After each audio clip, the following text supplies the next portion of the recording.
Hey guys, free pick time. All right, back with another free play. So today I have a CFL game for you guys. Going to tell you why I think this game has value and walk you through a little system that you guys can use in Canadian football and make yourselves a lot of money.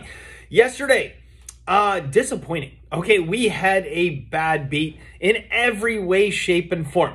So first off, we had Atlanta Cleveland over 5.5 runs yesterday, first 5 innings. Top half of the first inning, they score 4 runs. All right, we basically need 2 runs the next 4.5 innings.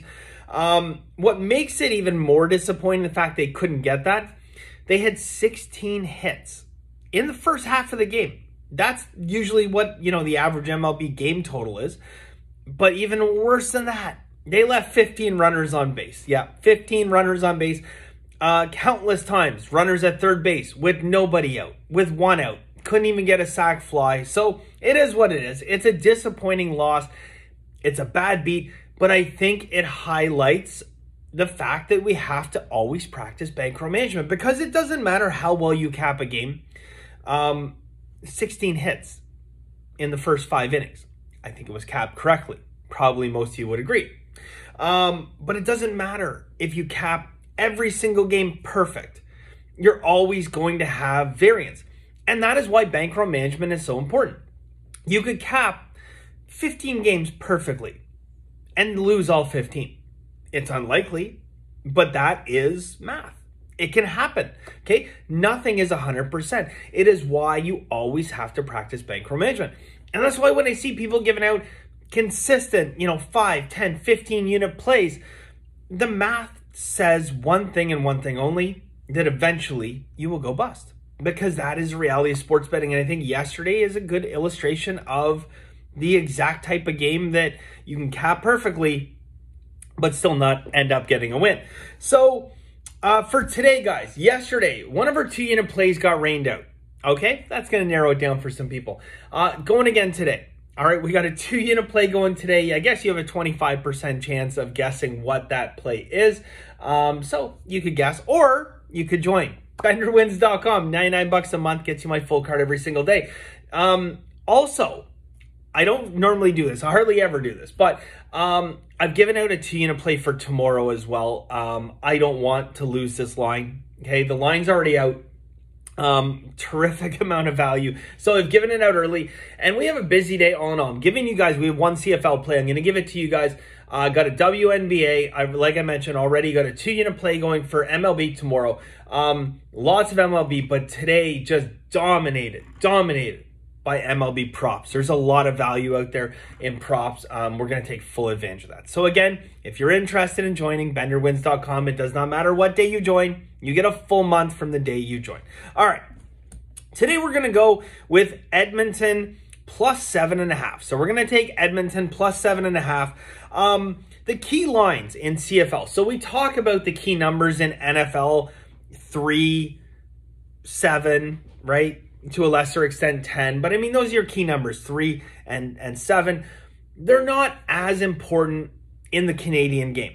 All right, so where, 7.5 or 6.5 or 8, these are big key numbers in NFL, right? They're not as important in CFL because of the Rouge. Yes, you can get a single point in Canadian football, and that diminishes the value somewhat of being on the other side of the hook, or, vice versa, right? So we're going to take Edmonton 7.5, but I want to talk a little bit about the public betting CFL. Okay, so first and foremost, out of every single sport, and I'm sorry to disparage my Canadian brothers, but out of every single sport, I think that the sport that the general public is probably the worst at betting is Canadian football. And a lot of these systems have ROIs to prove it. And one of the really big things that happens in CFL is lines get shaded, okay? The books will shade lines, and they will make these lines ridiculously high, especially when the public has no confidence in a team. Now, if you can take a look at teams that have not won a game yet, especially when you start to get into July, you can make a lot of money because the books are shading these lines way too much. The public jumping on the other side, and more than not, you cash. And I'll just walk you through the most simplistic system you could ever possibly imagine. okay? Winless team, winless underdogs, okay? So they got to be dogs. Most winless teams are. Winless underdogs in the month of July, okay? A 30.8% ROI. 30.8% ROI. That's mind-blowing, okay? Overall, guys, 43 times they cover, 21 losses. Now, this system performs a little bit better when that team is at home, okay? They put up an ROI of 43.8%. But on the road, it is still 24.2%. And that is where we find ourselves today. With a winless underdog in the month of July, playing on the road, expectations of a 24.2% long-term ROI. Above and beyond that, I think the line is too high. Exactly as I said, but you know what? You're going to see the public betting the other side because this is a lowly winless team that can never cover the spread and they're going to get blown out.